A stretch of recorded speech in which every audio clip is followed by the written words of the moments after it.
В эфире интеллектуально-познавательная телеигра «Эрудит». С вами Рамзан Абуев. Ассаламу алейкум, друзья. Сегодня у нас в кресле игрока Сайхан Курбанов, студент Грузинского нефтяного технического университета. Сайхан, маршал, расскажи, пожалуйста, на какой специальности, на каком факультете ты обучаешься? Я учусь на Институте нефти и газа, факультет сам так и называется. У меня направление технологические машины и оборудование. А так в целом нефтяной технический университет. И в целом все хорошо, учеба тоже нормальная, меня все устраивает. Изначально у меня там немного такое желание было, там маркетологом хотел стать. Потом подумал, ладно, стану нефтяником. Захотел стать нефтяным, инженером-механиком в целом. Поэтому я решил пойти в нефтяной университет. Какие хобби, чем увлекаешься помимо учебы? Хобби? Долгое время я занимался в основном волейболом. Большую часть своей жизни я жил в Ростовской области, я оттуда приехал. В основном я занимался волейболом, футболом иногда увлекался. Сейчас на данный момент бывает баскетболом играю с друзьями. Волейбол я долгое время играл, более 5 лет. Много наград было, я их уже сосчитать не смогу, сколько их там. Так, в данный момент я немного увлекаюсь баскетболом. Бывает иногда волейболом практикую. Не практикую, немного освежаю навыки. Что-то самая такая значимая для тебя награда? Награда, которую я получал? Да. Это был кубок за первое место в районных соревнованиях по волейболу Ростовской области. Хорошие результаты, в принципе. Сайхан, если ты готов, давай мы перейдем к игре. У нас 10 вопросов и 3 подсказки, из которых тебе необходимо выбрать 2 оптимальные для тебя. Это 50 на 50, право на ошибку и звонок другу. Что выберешь? Давайте 50 на 50 и право на ошибку. Хорошо. И первый вопрос звучит так. Как называются исторически сложившиеся неписанные национальные правила поведения чеченского общества? Адат, Аят, Бусидо, Сира. Так, Д я никогда не слышал. С тоже. В колледже, в университете я слышал от кого-то, но чаще всего Адат. Под буквой А. Давайте Адат. Столетиями складывался в чеченском обществе неписанный свод правил поведения. Адат, который стал неотъемлемой частью повседневной жизни. В переводе с арабского адат означает обычаи, регулирующие повседневную жизнь общества и реалии правовой жизни, не отраженные в шариате. И он представляет собой совокупность обычаев и народной юридической практики в самых разнообразных сферах имущественных, семейных и тому подобных отношений. И несмотря на иностранное слово и влияние ислама, основные положения адатов складывались в глубокой древности. Это верный ответ. Второй вопрос. В каком году основан Грузинский нефтяной технический университет? В 1908 году, в 1920, 1938, 1941 году. В 1908 году это навряд ли, это очень раннее время. Точно я не видел такой год. В 1938, 1948, 1920, 1938 тоже сомневаюсь. Так, или Б, или Д. В принципе, есть 2 подсказки, но я их, наверное, сэкономлю. Давайте Б попробуем. Б. ГГНТУ был основан в 1920 году как высший нефтяной техникум в составе 8 отделений, 2 из которых являлись высшими. Первый выпуск инженеров состоялся в 1925 году. Это абсолютно верный ответ. И в 1929 году уже учебное заведение приобрело статус вуза союзного значения. В 1973-м институту присвоено имя его выпускника, академика Миллионщикова. И среди выпускников 4 героя СССР. Третий вопрос. Что подарил Содом Сербия своему кунаку Льву Толстому в знак дружбы? Конь, молитвенный коврик, шашку, бушку. Конь, знак дружбы. Так, никакой связи здесь не вижу между конем. Молитвенный коврик. Лев Толстой уже, в принципе, православный, зачем ему молитвенный коврик, да? Бурку. Впервые слышу это слово. Шашку, давайте шашку. С. Садом Теребиев подарил Льву Толстому шашку в знак дружбы, поскольку чеченцы дарили оружие только друзьям. Это верный ответ. И шашку, покидая Кавказ, Толстой забрал с собой, теперь она хранится в Московском музее. Четвертый вопрос. Какая реликвия не являлась символом единства чеченского народа в старину? Национальная летопись, национальная печать, национальный котел, национальный бронзовый колокол. Национальная летопись хроника.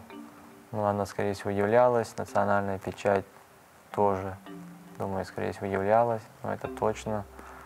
Национальный котел или национальный бронзовый колокол. Или С, или Д. Попробуем С, Д. Вот. С я сомневаюсь. Скорее всего, Д.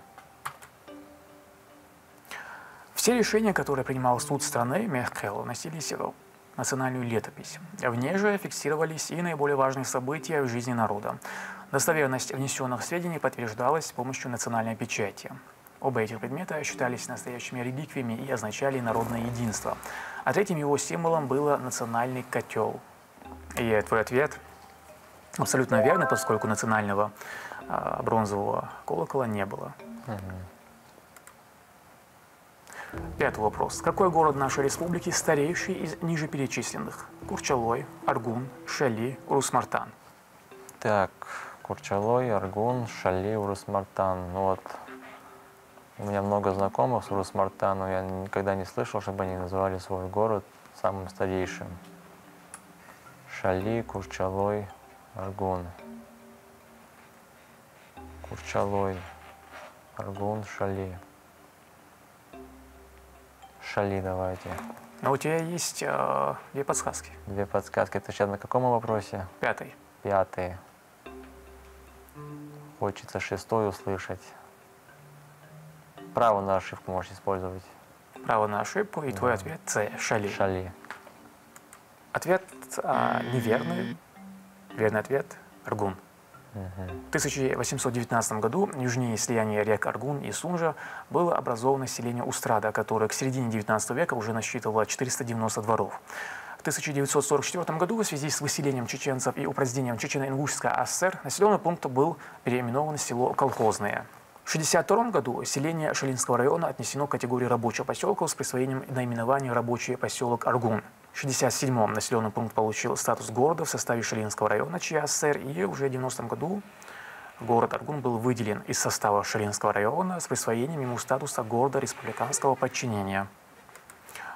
Благодаря подсказке, Сейхан, ты идешь дальше.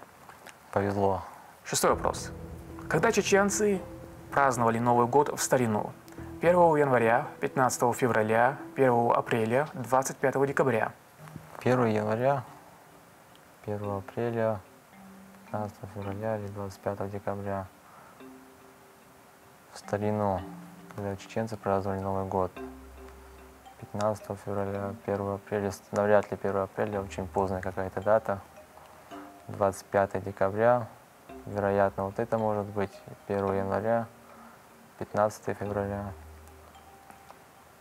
Так, или А, или Д.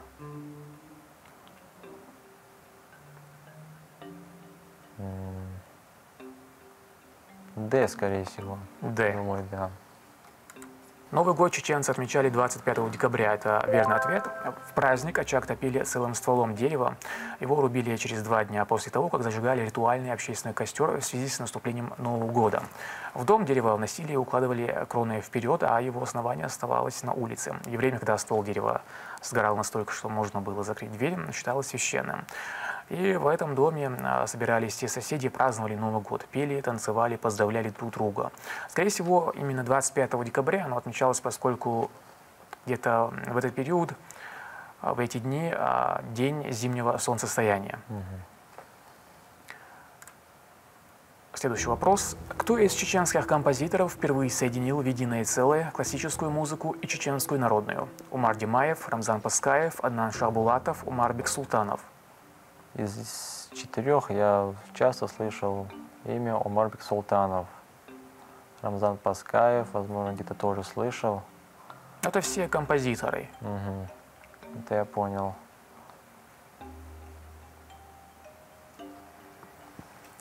Так, или А, или Д. Давайте также D попробуем. Или 50 на 50, если не уверен. Это 7-й вопрос уже, да? Мгм. Так, давайте подсказку. И уберите два неверных варианта ответов. И у вас остается А или С.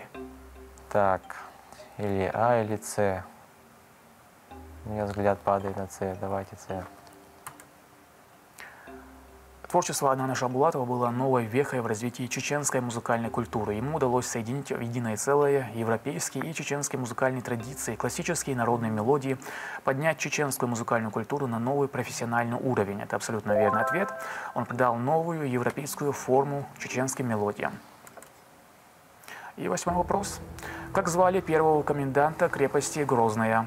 Терентий Сарачан, Николай Греков, Валентин Энгельгард, Александр Розин. Так, коменданта крепости Грозная. Терентий Сарачан, Николай Греков, Александр Розен, Валентин Энгельгард. Навряд ли С, вообще не думаю.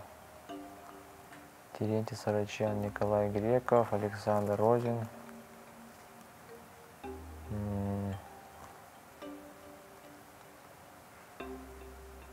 Или А, или Д.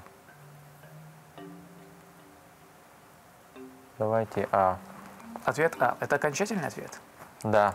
Когда в 1818 году была заложена на реке Сунже крепость Грозная, Ермолов назначил ее комендантом Грекова. Это неверный ответ.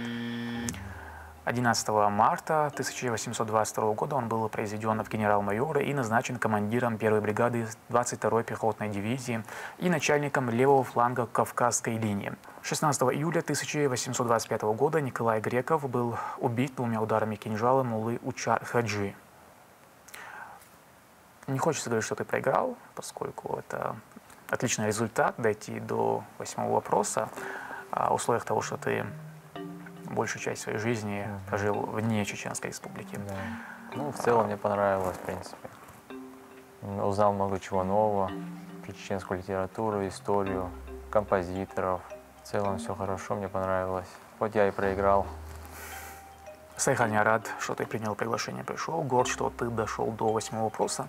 Это отличный результат, дала реабилитацию, дала такое. Это была интеллектуально-познавательная телеигра «Эрудит». С вами был Рамзан Абуев, Аликёйл Машоэл.